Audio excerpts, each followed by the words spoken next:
ሰላም ቤተሰቦች እንዴት ናችሁ? ዛሬ ቴምር ሪል ስቴት ተገኝቼ ያሏቸውን አፓርትመንት ቤቶችና ሱቆች ዲቴል ኦፊስ ገብቼ ነው ቼክ የማደርገው። እስከ መጨረሻው ድረስ ተከታተሉኝ። 3D ፍሎር ፕላኑንም የማሳያችሁ ይሆናል ማለት ነው። ተከታተሉኝ።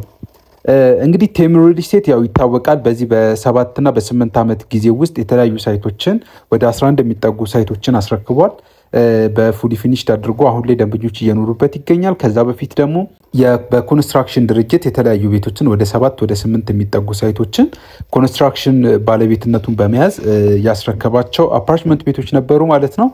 አሁን ላይ በቅርቡ ደግሞ ሳር ቤት አካባቢ ላይ ፒያሳ እንዲሁም ደግሞ ወደ አያት አካባቢ አዳዲስ ሳይቶችን አውጥቶ አክቲቭሊ እየሸጠ ይገኛል። አክቹሊ የሳር ቤት የሚገኘው ሳይት በአንድ ወር ከ15 ቀን ውስጥ ተሽጦ ያለቀ ሳይት ነው። አት ሴም ታይም ደግሞ በ6 ወር በ5 ወርና በ6 ወር ጊዜ ውስጥ ከግራውንድ ጀምሮ እስከ 10ኛ ወለል ድረስ ግንባታውን ደርሷል ማለት ነው። አሁን ያለበት ፕሮግሬስ አሁን ላይ አክቲቭሊ እየተሸጠ የሚገኘው ፒያሳ ሊሴ ትምህርት ቤት ጀርባ ከባለ 1 መኝታ እስከ ባለ 3 መኝታ ቤት አፓርትመንት ቤቶች ብሎክ 1 እና ብሎክ 2 ተብለው እየተሸጡ ይገኛል ማለት ነው።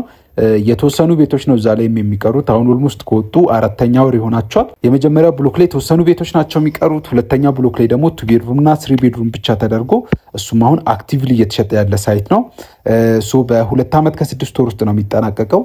አንድ ደንበኛ ሲከፍል 10% ቅድሚያ ይከፍልና የቀረውን ክፍያ ደግሞ 5% የተደረገ በግንባታ ሂደት ደንበኛው የሚከፍል ይሆናል ማለት ነው። 30% እና ከዛ በላይ ደግሞ ዳውን ፔመንት ሲከፍል የዳውን ፔመንቱን 25% ኦፍ ይደረጋል። ወይም ደግሞ 75% ካሽ ሲከፍል 25% ዲስካውንት ያገኛል ማለት ነው። ኦፊሱ ሙሉ ለሙሉ እንደምታዩት ይሄን ይመስላል። ኦፊስ ስትመጡ ደንበኞች የምትስተናገዱት ይሄን የመሰለ ኦፊስ ውስጥ መታችሁ ተስተናግዳችሁ ሙሉ ኢንፎርሜሽን ከወሰዳችሁ በኋላ ቀጥታ ደግሞ እናንተ ኮሚኒኬት ካደረጋችሁት ሴልስ ጋር ወደ ሳይት ሄዳችሁ ያለውን ነገር ሴልሱ በደንብ ኤክስፕሌን ያደርግላችኋል። እናንተም እያንዳንዷን ነገር የምትፈልጉትን ጥያቄዎች ከኦፊስ ጀምሮ እስከ ሳይት ድረስ ያለውን ማለት ነው እያንዳንዷን ጥያቄ መጠየቅ ትችላላችሁ። ሴልሱም በዚህ መሃል የመመለስ ግዴታ ኃላፊነት አለበት ማለት ነው። ምክንያቱም ቤት ስለሆነ እየሸጠ ያለው ማለት ነው። የሚታያችሁ ከሆነ ከፊት ለፊት ያለው ስክሪን ላይ በግሪን ላይን ተደርጎ ሎኬሽኑ በደንብ ይታያል ማለት ነው።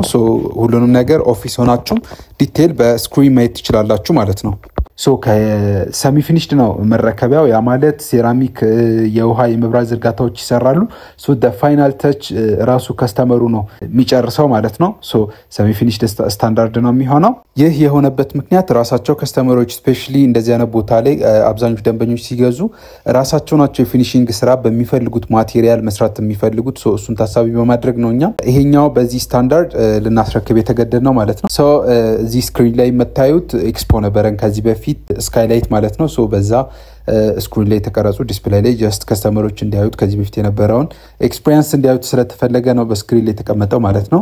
ፋይናሊ ወደ 3D ሲሄድ 3D አሁን እዚህ ጋር የምታዩት ከጀርባ ያለው ነው። ሲሼፕ አይነት ነው የሚሆነው ማለት ነው። ሙሉ ያ ማለት ሙሉ ለሙሉ ናቹራል ኤር ቬንቲሌት እንዲያደርግ ተደርጎ ነው ቤቶቹ የሚሰሩት ማለት ነው። መሀል ላይ ክፍተት ነገር አለው ካያችሁ። እያንዳንዱ ቤት ምንድነው የመጨናነቅ አይነት ባህሪ የመተፋፈን አይነት ባህሪ አይኖረውም። ሁሉም ቤት በየኮሪደሩ ሙሉ ለሙሉ በቂ የሆነ ብርሃን ያገኛሉ፣ በቂ የሆነም ደግሞ አየር ያገኛሉ ማለት ነው። በዚህ በኩል ደግሞ የምታዩት የጎኑ ሳይድ ነው። በዚህኛው በኩል ወደ ኢኖቬሽን ሚኒስቴር ነው ፌስ የሚያደርገው። በዚህኛው በኩል ደግሞ አሁን ፊት ለፊት የምታዩት በአስፓልት በኩል ማለት ነው። ይሄኛው ዋና አስፓልት ያለበት ነው። በዚህኛው በኩል ደግሞ ወደ ትልቁ ንግድ ባንክ ነው ፌስ የሚያደርገው ማለት ነው። በዛኛው በግራ በኩል ደግሞ ያለው ወደ ቸርቸር ጎዳና ወይም ደግሞ ወደ አድዋ ሙዚየም ነው ፌስ የሚያደርገው ማለት ነው። ሙሉ ለሙሉ 3D ይሄን ይመስላል። ከ2 ቤድሩም ጀምሮ እስከ 3 ቤድሩም ድረስ 1 ቤድሩምም አለው። አብዛኛው እዛ አካባቢ እየገዙ ያሉት 2 ቤድሩም እና 3 ቤድሩም ኦር ደግሞ ሰፋፊ ካሬጅ ስለሆነ ነው ሜንሽን ያደረኩላችሁ 2 ቤድሩም እና 3 ቤድሩም ማለት ነው።